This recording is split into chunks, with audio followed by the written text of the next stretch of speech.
Hello students, turning point চ্যানেলে তোমাদেরকে স্বাগত। এখন আমি তোমাদের সামনে নিয়ে এসেছি স্ট্যাটিক জিকের ওপর একটি ক্লাস, ভারতের লোকসঙ্গীত সেই বিষয়ের ওপর একটি ক্লাস। অনেকগুলো লোকসঙ্গীত আছে, ছোট্ট ছোট্ট ক্লাসে আমি তোমাদেরকে এগুলো করাচ্ছি, অল্প কয়েকটি। এগুলো তারে তৈরি করো, তারপরে অন্য একটা আরও 3-4টে ক্লাসে আমি তোমাদেরকে টপিকটাও শেষ করিয়ে দেবো। এটা ভারতের লোকসঙ্গীত পার্ট 1। চলো শুরু করি এখনকার ক্লাসটা।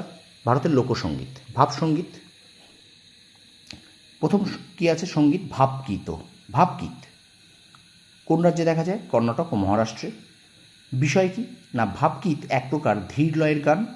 আর 2 নম্বর আছে ভালোবাসা, প্রকৃতি, দর্শন ইত্যাদি গানের মধ্যে ফুটে ওঠে। গজলের সঙ্গে এর কিছুটা মিল আছে। তারপরে সঙ্গীত আছে ভাংরা ও গিদ্ধা। কোন রাজ্যে দেখা যায়? স্থান দেখো পাঞ্জাব। এবং এর বিষয় অর্থাৎ বিশেষত্ব কী না, এটি ভাংরা নামক এক প্রকার নাচ প্রধান লোকসঙ্গীত। পরের সঙ্গীত আছে পাণ্ডবনী। কোন রাজ্যে দেখা যায়? না ছত্তিশগড় এবং ওড়িশা। প্রত্যেকটা কিন্তু খুব গুরুত্বপূর্ণ, মন দিয়ে পড়বে এবং লিখে লিখে পড়বে, দেখবে তোমাদের মনে থাকবে। তা পাণ্ডবনী কোথায়? না ছত্তিশগড় এবং ওড়িশায় রাজ্যে দেখা যায়। বিষয়টি কি না, এই গানের বিষয়বস্তু মহাভারতের কাহিনী নির্ভর হয়। ভীম হলো এখানকার মুখ্য চরিত্র। 2 নম্বর আছে এই গানের একজন শিল্পী হলেন তজনীবাই। আর 3 নম্বর হচ্ছে পাণ্ডবনী গানের সঙ্গে তাম্বুরা বাদ্যযন্ত্র বাজানো হয়। আচ্ছা, পরের সঙ্গীতটা দেখো কি আছে না ভিল্লুপাট্টু। কোন রাজ্যে? না তামিলনাড়ু। এর বিশেষত্ব বা বিষয়টা কি না, এই গানগুলি বেশিরভাগ সময় কোনো দেবতার প্রশংসা করে গাওয়া হয়।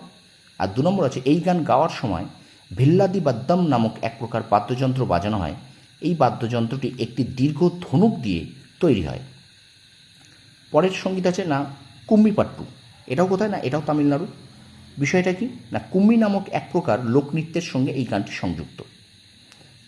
আর সর্বশেষ এখনকার ক্লাসে যে সঙ্গীতটা আছে সেটা মান্ডো। কোন রাজ্যে দেখা যায়? না রাজস্থান। বিষয় কি না, রাজস্থানের মানুষদের জীবনযাত্রা নিয়ে এই গান গাওয়া হয়। আর 2 নম্বর আছে সারেঙ্গি নামক বাদ্যযন্ত্রের সহযোগে এই গান গাওয়া হয়।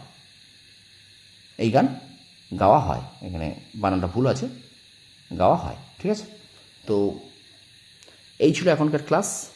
তোমরা ভিডিওটা যদি ভালো লাগে অবশ্যই আমার ক্লাসটা শেয়ার করো এবং আমার চ্যানেলটা অবশ্যই সাবস্ক্রাইব করো। তোমরা সফল হও, তোমাদের সাফল্য কামনা করি। ধন্যবাদ।